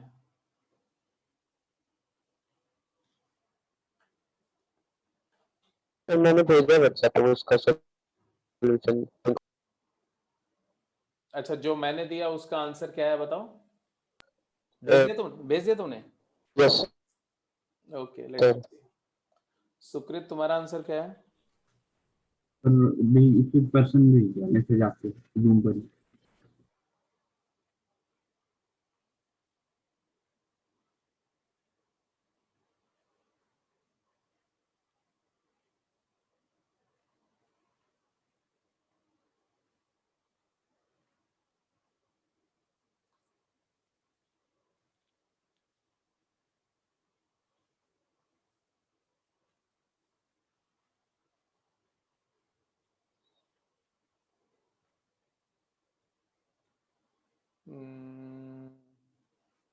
साकेत, तुम्हारा जो आंसर है बेटा, इसमें तुमने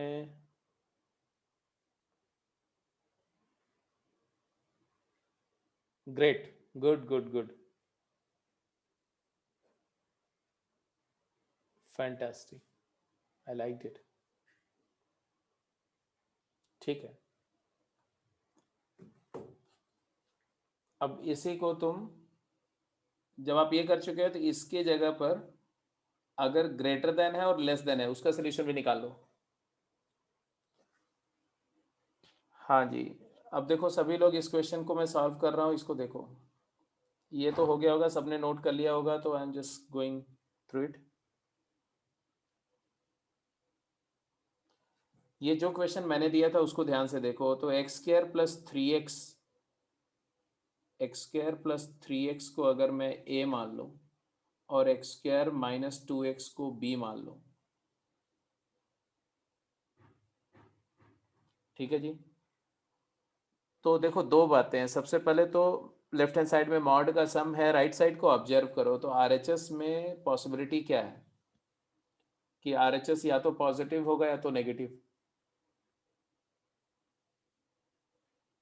है ना? तो RHS नेगेटिव हुआ तो ऐसे सोल्यूशन नहीं होगा, तो हम लिखेंगे case 1, if x is less than 0, no solution. I don't think कि आप में से किसी को इसमें ट्रबल होगी। पॉजिटिव नंबर नेगेटिव नंबर की इक्वल नहीं हो सकती, जीरो भी नेगेटिव नंबर की इक्वल नहीं हो सकता। If x is greater than equal to 0, तो x can be written as mod x, तो 2x can be written as mod 2x, 5x can be written as mod 5x,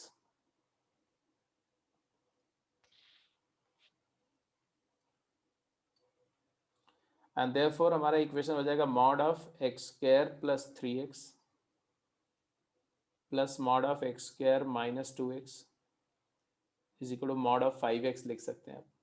अभी हो गया मॉड of a plus mod of b is equal to mod of a minus b, and this will imply a into b is less than equal to 0, and this implies a क्या था x into x plus 3 और b क्या था x into x minus 2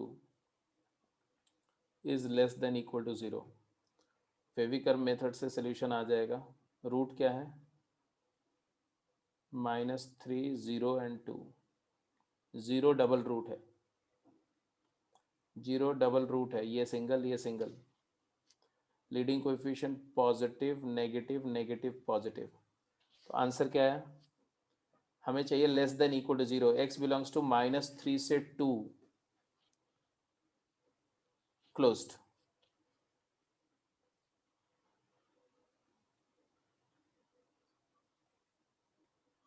less than 0 से आएगा -3 से 2 open accept 0, और equal to 0 से आएगा 0 2 एंड -3 तो क्लोज हो जाएगा। -3 से 2 क्लोज, बट हम ले रहे हैं x greater than equal to 0, तो इंटरसेक्शन विद 0 टू इन्फिनिटी, तो आंसर आ जाएगा x बिलोंग्स टू 0 क्लोज्ड से 2 closed. This is the answer. यही आंसर आया था साकेत? Yes sir.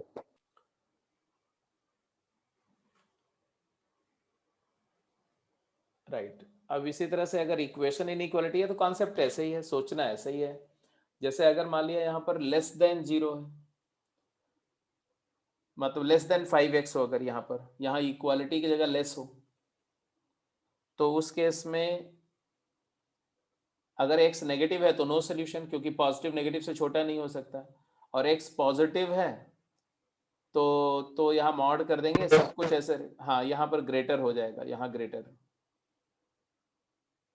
है ना, तो यहाँ पर ग्रेटर आ जाएगा, यहाँ ग्रेटर आ जाएगा, तो यहाँ पर ग्रेटर आ जाएगा, तो यहाँ पर ऑब्वियसली जब डिस्ट्रक्टिव एडिशन होगा तभी होगा, तो ए और बी सेम साइन के लिए, तो यहाँ पर ये इसके जगह पर आ जाएगा ए बी पॉजिटिव, और ए बी पॉजिटिव करेंगे तो आंसर तो आप देख ही रहे हो, -∞ से -3 यूनियन 2 से इन्फिनिटी हो जाएगा। ठीक है, तो ऐसे वो केसेस भी हैंडल हो जाएंगे। अब एक ये हो गया, ये 7th क्वेश्चन कर लो। मतलब है कि अगर राइट साइड में वेरिएबल एक्सप्रेशन हो तो उस वेरिएबल एक्सप्रेशन में हमेशा उसका साइन लेकर के 2 केसेस बना लेंगे और मॉड में कन्वर्ट कर देंगे उसको, फिर ट्रायंगल इनइक्वालिटी लगाएंगे। ट्रायंगल इनइक्वालिटी उन केसेस में भी लगी, लेकिन गलती करते हैं लोग क्या, कभी कभी या तो ट्रायंगल इनइक्वालिटी लोग लगाते नहीं, लगाते हैं तो 5x लिखा तो मॉड 5x लिख दिया, वो गलत है। You can not write x as mod x always, you can write x, you can replace x by mod x only when x is positive. अगर x नेगेटिव है तो x को मॉड x नहीं लिखेंगे, माइनस ऑफ मॉड x लिखेंगे, तो mod में convert वहां भी किया जा सकता है।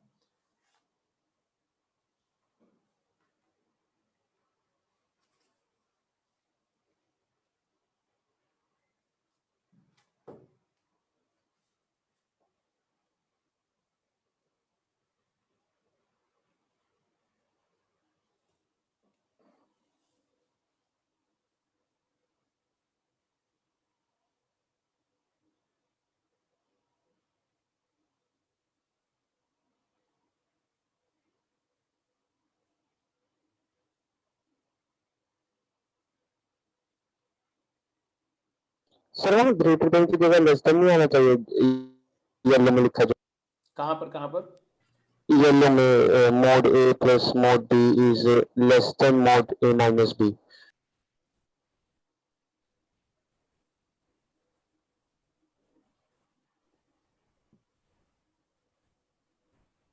अच्छा, लेस देन के केस में, यस सर। लेस देन के केस में लेस देन आएगा, बिल्कुल सही बोल रहे हो तुम।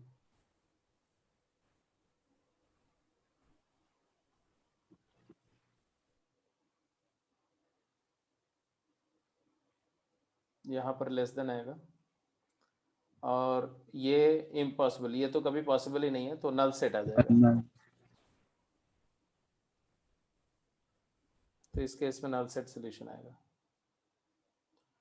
और अगर लेस देन यहाँ होगा, यहाँ पर लेस के बजाय अगर ग्रेटर हो तो, हाँ इसको भी जरा ग्रेटर वाला जरा सॉल्व करो तो। Complement.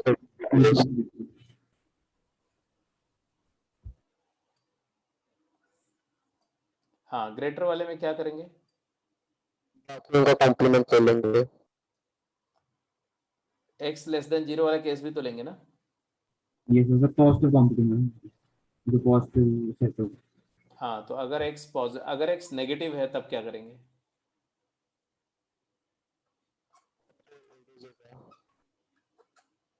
अगर x नेगेटिव है तो उस केस में ये पॉजिटिव नंबर नेगेटिव नंबर से हमेशा ही बड़ी होगी,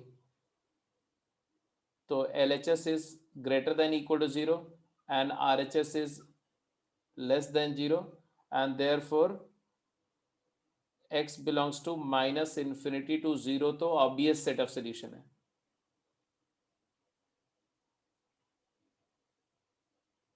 is one set of solution. अब आएंगे केस 2 पर। केस 2 जब हम करेंगे तो केस 2 करते समय हम लेंगे x पॉजिटिव, और उस केस में वही आ जाएगा mod of a plus mod of b is greater then mod of a minus b। तो यहां पर आप बोलेंगे कि a और b का साइन सेम होगा, तो ए बी ग्रेटर देन 0, और यहाँ पर फिर वही x into x plus 3 into x minus 2 is greater than 0। फिर सॉल्व कर लेना इसको।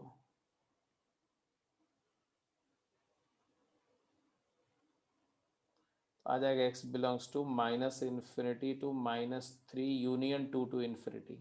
बट रिमेंबर कि हम ले रहे हैं x बिलोंग्स टू 0 से इन्फिनिटी, तो नेगेटिव वाला हटा देना 2 टू इन्फिनिटी। तो इंटरसेक्शन लेने के बाद फाइनल जो आंसर आएगा वो आएगा x belongs to 2 to infinity.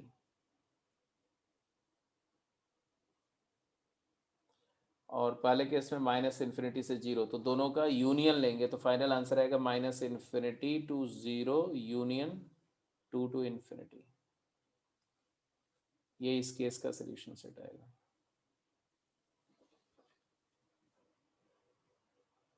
Zero closed होगा कि ओपन? Open. ठीक है, चलो 7th क्वेश्चन कर रहे हो। इससे पहले एक क्वेश्चन दे रहा हूं, जरा फटाफट आंसर करो तो। 7 का हो गया सी। चलो ठीक है जी, 7 का सी हो गया।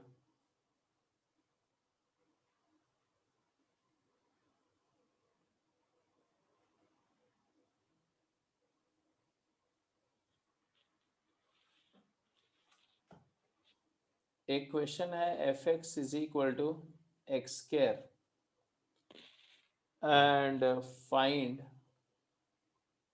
f of 1.1 minus f of 1 divided by 1.1 minus 1।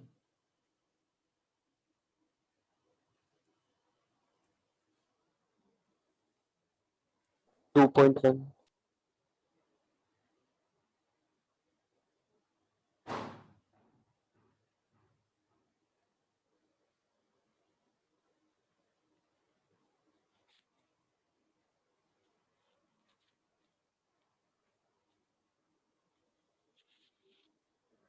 क्या किया?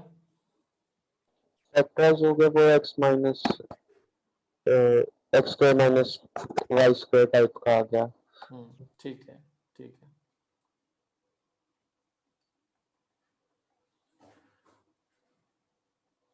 तो a minus B into A plus b, तो सीधे a प्लस बी हो जाएगा। मतलब इन जनरल ऐसे बोल सकते हो कि f x minus f y upon x minus y क्या आएगा? तो आएगा तुम्हारा x square minus y square upon x minus y, that is x plus y. और देयरफॉर सीधे x और y की वैल्यू डालोगे, आंसर आ जाएगा।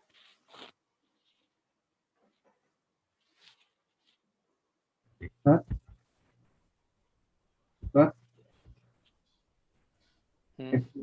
सर ये जो आपने बताया ये डिफरेंशिएशन में भी कुछ होता है ना इसका रिलेशन। क्या बोला क्या? सर ये f x minus f y upon x minus y, ये सर डिफरेंशिएशन में भी इसका कुछ रिलेशन होता है ना? डिफरेंशिएशन में ये ऐसा ही होता है, यही नहीं होता एग्जैक्टली ये एवरेज रेट ऑफ चेंज है। Differentiation instantaneous rate of change होता है, तो वहां पर होता है f of x plus h minus f x by x plus h minus x होता है। मतलब अगर आप ऐसे बोलते हो कि f of y minus f of x divided by y minus x, और इसकी लिमिट ले लेते हो वाई अप्रोचेस टू एक्स, तब ये हो जाता है एफ डैश एक्स। ये d y by d x होता है under the limiting condition when y and x are infinitesimally close, y tends to x होगा तब। अगर y और x दो अलग अलग नंबर है तब ये एवरेज रेट ऑफ चेंज है। अच्छा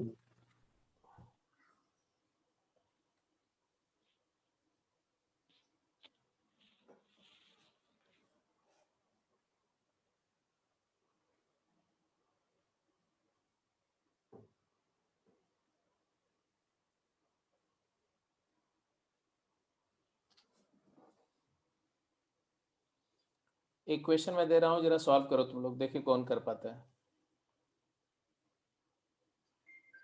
prove that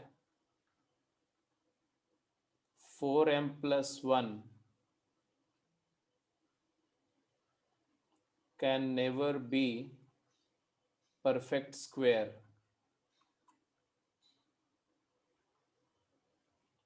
of an integer if m is odd।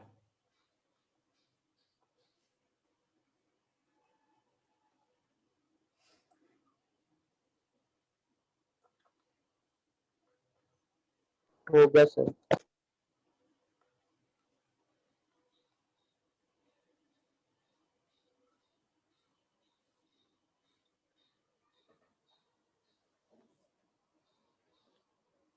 Saket हो गया? Yes sir. आर्ग्यूमेंट अभी रुक जाओ, अभी रुक जाओ, बाकी लोगों को भी ट्राई करने दो तब तक।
एक क्वेश्चन ये दिया कि if A is a set consist of element 9 10 11 12 13 and 14, a function f defined from set A to natural number set such that f of n is equal to highest prime factor of n। ठीक है, find the domain, find the range and find whether f is one injective, whether f is surjective।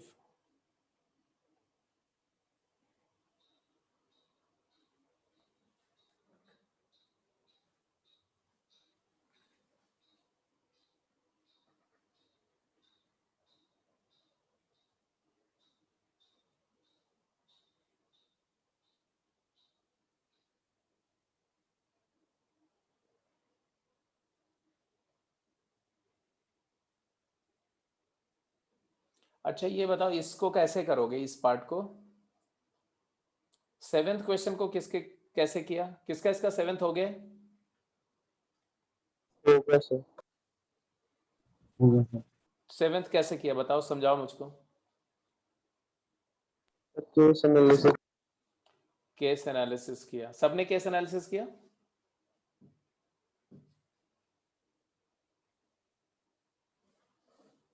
Seventh question में सभी लोगों ने case analysis ही करी ना? ऐसा है, Yes, mod sir. Of x plus mod of 2x minus 2 and minus mod of 3x minus 6 is equal to 4।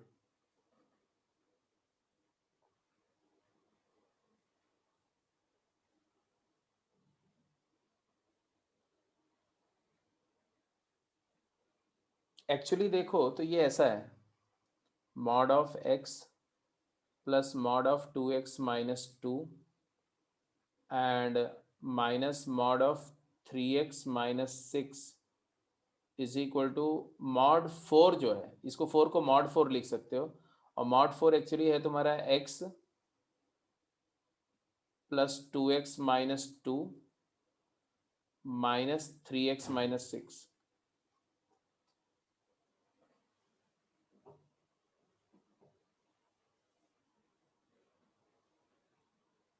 है ना? x और 2x, 3x में 3x निकल जाएगा और माइनस 2 प्लस 6 इज 4 आ जाएगा। Yes sir. कब होगा ऐसा? Mod a plus mod b minus mod c is equal to mod of a plus b minus c।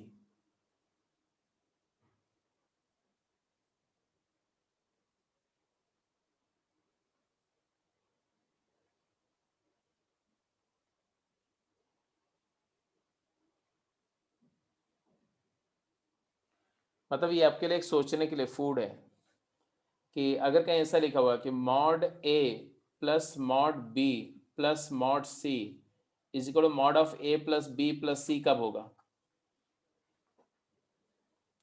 तीन नंबर्स को ऐड करने पर उनका मॉड ऐड कब होगा? सेम साइन को कंस्ट्रक्टेड जब तीनों का साइन सेम सेम हो, या उन तीनों में से कोई भी 0। 1 0 है ठीक। कोई भी 2 जीरो हो जाए।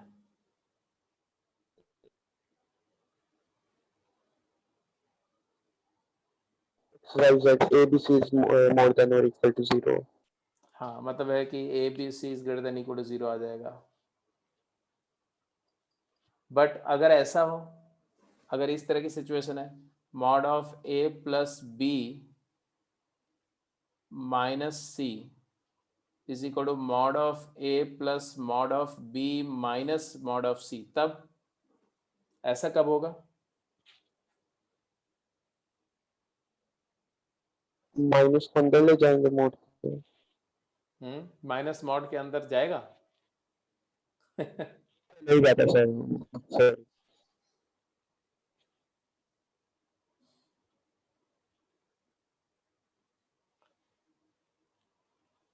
मतलब है कि तीन नंबर है, दो नंबर को ऐड कर रहे हैं तो उनका मैग्नीट्यूड ऐड हो रहा है, और तीसरे नंबर को सब्ट्रैक्ट कर रहे हैं तो उसका मैग्नीट्यूड सब्ट्रैक्ट हो जा रहा है। इसका मतलब है कि अगर देखो ऐसे सोच के डायरेक्टली सोचो, अगर a पॉजिटिव हो, b पॉजिटिव हो, और अगर a और b सेम साइन के हो और c अपोजिट साइन का हो, ऐसे केस में तो ऐड हो जाएगा, तीनों का मैग्नीट्यूड ऐड हो जाएगा। और अगर a और b और c तीनों सेम साइन के हो तो तो सर माइनस नहीं होगा ना, तो अगर a पॉजिटिव हो, b पॉजिटिव हो और c पॉजिटिव हो, तो ऑब्वियस सी बात है कि a और b को ऐड करेंगे और c को सब्ट्रैक्ट करेंगे तो mod a plus mod b minus mod c का मॉड आएगा, क्योंकि a और b का मैग्नीट्यूड ऐड होगा और c वाला सब्ट्रैक्ट होगा, वो करके नेगेटिव आएगा कि पॉजिटिव आएगा वो पता चलेगा कि c बड़ा है या छोटा, क्योंकि लेफ्ट वाला तो हमेशा ही पॉजिटिव आएगा ऑलवेज। तो मैं कुछ कुछ सिचुएशंस दे रहा हूँ, इसको आप जरूर ट्राई करेंगे, ठीक है। और मैं नेक्स्ट क्लास में इसको डिस्कस करूँगा, जब आप कर लेंगे, अपना दिमाग लगा लेंगे तब, ठीक है। वो सिचुएशंस जो है वो मैं लिख दे रहा हूँ ऐसा कुछ। एक तो मैंने बोला mod of A plus b plus c is mod a plus mod b plus mod c. Mod of A plus B minus c is equal to mod A plus mod B minus mod C.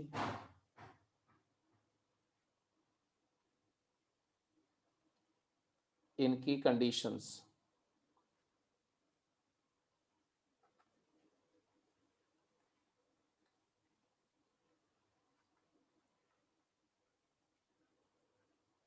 ये conditions आपको figure out करनी है, क्या होंगी, कब होंगी, और मुझे रिप्लाई करना है। अच्छा, दूसरा ये दो क्वेश्चन है, इसमें से कौन सा कर लिया आपने?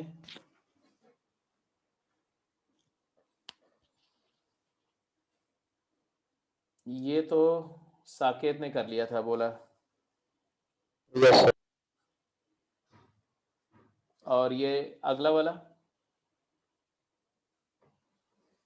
इजी है सर।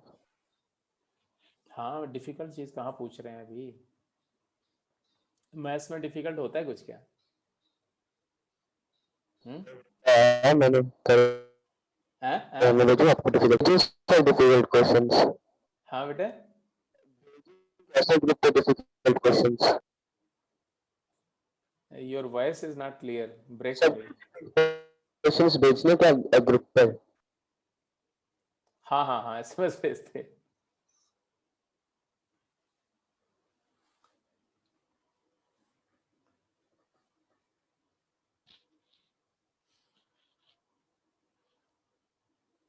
केस एनालिसिस से तो ये वाला हो ही जाएगा, इसमें तो कोई डाउट नहीं है।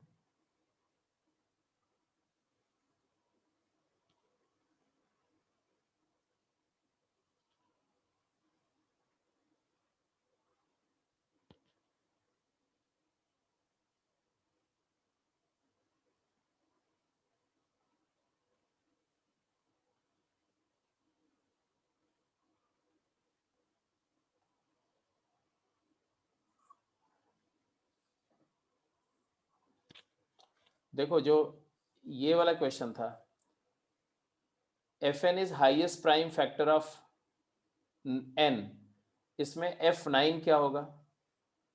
तो अगर कोई बोले F9 क्या होगा, तो F9 होगा तुम्हारा, 9 में हाईएस्ट प्राइम फैक्टर 3 होता है। ऐसे F10 क्या होगा? 10 में हाईएस्ट प्राइम फैक्टर 5 होता है। F11 क्या होगा? तो 11 प्राइम नंबर का आउटपुट हमेशा वो प्राइम नंबर ही होगी। F12 में हाईएस्ट प्राइम फैक्टर क्या होता है? 3। और 13 में हाईएस्ट प्राइम फैक्टर 13 ही होगा, और 14 में हाईएस्ट प्राइम फैक्टर 7 होगा। तो एक बात तो यहाँ पर इसको देखते ही समझ में आ रहा है कि इसका डोमेन, तो डोमेन मतलब हर नंबर के लिए डिफाइंड है, हर एक नेचुरल नंबर के लिए डिफाइंड है। यहाँ पर तो ए सेट दिया, तो डोमेन तो ए सेट ही आ गया, domain is set A. Range, range में ये जो जो आया उसको लिख दो, 3, 5, 7, 11, 13। और अगर बोले कि ये फंक्शन मेनी वन है कि वन वन है, तो ऑब्वियसली दो इनपुट है, 9 का आउटपुट भी 3 है और 12 का भी 3 है, तो ये many one function, non injective, ठीक है। सरजेक्टिव हो नहीं सकता, क्यों? क्योंकि इसका आउटपुट सिर्फ प्राइम नंबर है, ठीक है। तो इसका मतलब है कि नॉन प्राइम आउटपुट नहीं आ सकते, तो ये इनटू फंक्शन होगा, हमेशा हमेशा इनटू होगा। तो ये क्वेश्चन हो गया।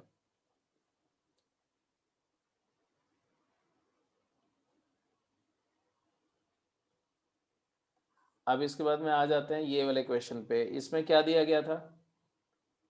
इसमें दिया गया था 4m+1 इज परफेक्ट स्क्वायर, नहीं हो सकता, तो आप लेंगे 4m+1 इज इक्वल टू के स्क्वायर, लेट कर लो, वेयर के इज एन इंटीजर।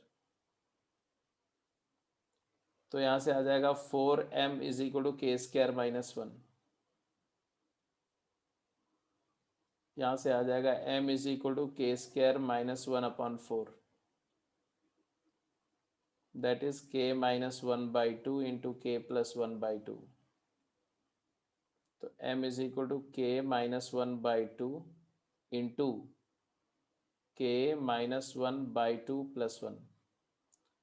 अब आप देखो, बिकॉज 4m प्लस 1 ऑड है,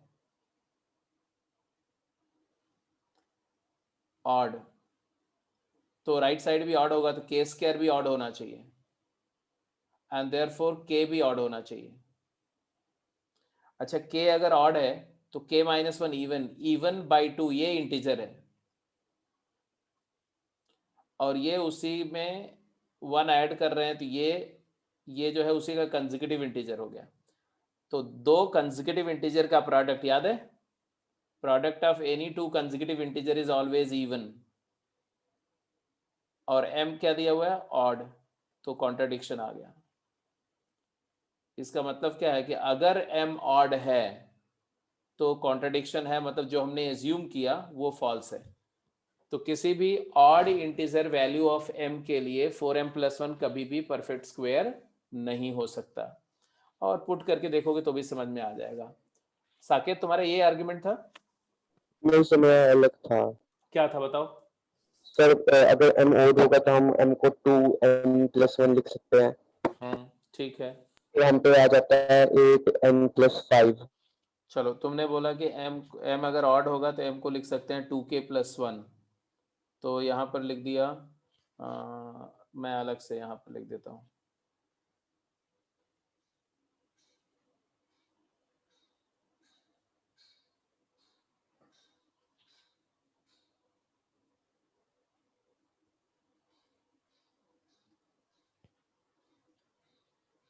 फोर इंटू 2k प्लस 1, हाँ, फिर क्या किया?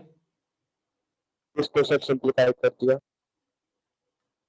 तो ये आ जाएगा तुम्हारा 4 2 8k प्लस 5, राइट। फिर सर किसी भी परफेक्ट स्क्वायर को जब हम 8 से डिवाइड करते हैं तो उसका रिमाइंडर 0, 1 या 4 आता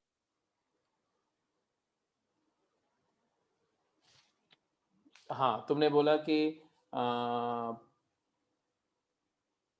a perfect square when divided by 8 leaves remainder 0, 1 और 4। प्रूफ किया इसको कि ऐसे ही? इसे प्रूफ करा है मैंने, पर फिर उसमें वो लगता है मॉड्यूलर अरिथमेटिक, ओलंपियाड्स में होता है जो। अगर बिना ओलंपियाड वाले कॉन्सेप्ट से नहीं प्रूफ होगा, कॉन्ग्रुएंसी के बिना नहीं प्रूफ होगा?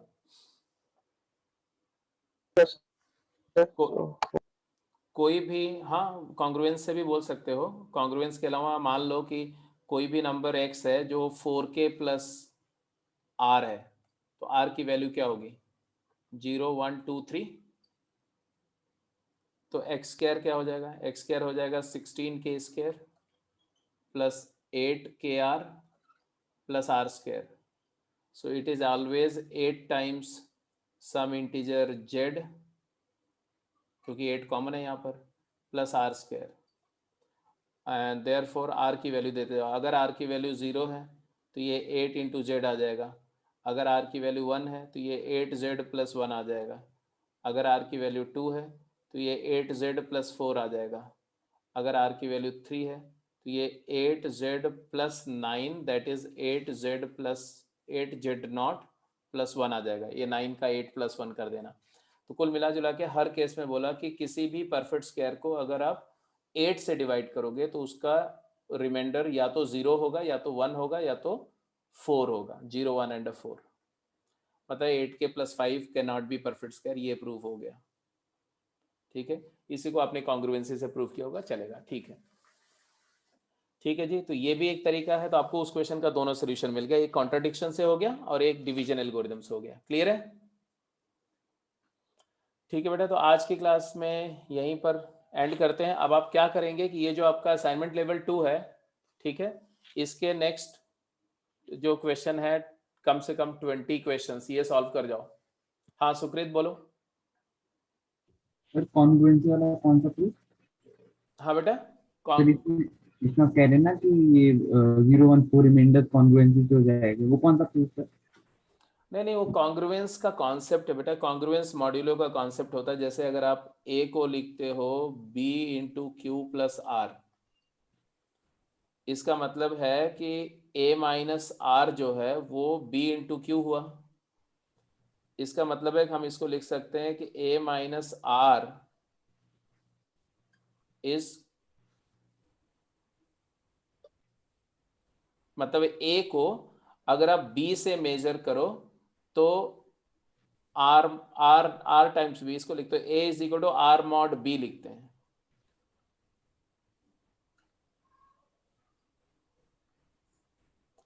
मतलब b यूनिट का एक ऐसा लेंथ ले लो, एक b लेंथ का एक यूनिट मान लो, तो a को उसी यूनिट से मेजर किया। मेजर करना मतलब क्या होता है? मापना, नापना। तो a को नापने के लिए अगर b यूनिट की स्टिक यूज करो तो q number of sticks use करेंगे और r बच जाएगा। मतलब है कि a माइनस आर को कंप्लीटली आप b से मेजर कर सकते हो। मेजर मतलब मॉड होता है, तो a is r mod b। ठीक है, तो ये है, इसी को बोलते हैं कॉन्ग्रुएंट मॉड्यूलो के हर नंबर। जैसे जो इवन नंबर्स है वो 2 के कॉन्ग्रुएंट होती है। 0, 2, 4, 6, 8, ये जितनी नंबर्स हैं ये 2 के कॉन्ग्रुएंट होती हैं, क्योंकि इन सबको 2 से डिवाइड करो तो 0 आएगा, 0 मॉड 2। इसी तरह से जो ऑड नंबर्स होती है 1, 3, 5, 7, ये 1 के कॉन्ग्रुएंट होती हैं, 1 मॉड 2। तो मॉड्यूलो मतलब होता है मेजर, 2 मतलब है 2 से मेजर कर रहे हैं, और जो बाहर लिखा हुआ वो रिमाइंडर है। तो ये एक कॉन्ग्रुएंट फंक्शन डिफाइन किया गॉस ने, और फिर उसी फंक्शन की कुछ प्रॉपर्टीज करी, वो प्रॉपर्टी को यूज करके डिविजिबिलिटी की प्रॉब्लम बहुत अच्छे से बहुत जल्दी सॉल्व हो जाती है। तो ये आपके सिलेबस का स्कोप में नहीं है, बट ओलंपियाड में है। तो इसीलिए अगर जो बच्चा ओलंपियाड के लिए प्रिपेयर करना चाहता है तो वो थोड़ा सा कॉन्ग्रुएंसी पढ़ लेगा। ठीक है, तो कॉन्ग्रुएंस पे एक दो बुक है, मैंने तुमको बताया भी था कि अगर आप पाथफाइंडर टाइप की कोई बुक उठाओगे तो उसमें जो है कॉन्ग्रुएंस वाला टॉपिक होगा, उसको कर लेना। ठीक है बेटा, तो आज की क्लास को यहीं पे क्लोज कर रहे हैं, क्योंकि इसके बाद अगली क्लास क्या करेंगे। करना था? हाँ हाँ, असाइनमेंट में से क्या करना था? लेवल 2 में? असाइनमेंट लेवल 2 कंप्लीट कर लेना बेटा। Okay sir. ठीक है, मैं वैसे ग्रुप में अभी देख करके डाल दूंगा कितने क्वेश्चन, तो मिनिमम इतने तो कर ही लेना एटलीस्ट। ठीक है।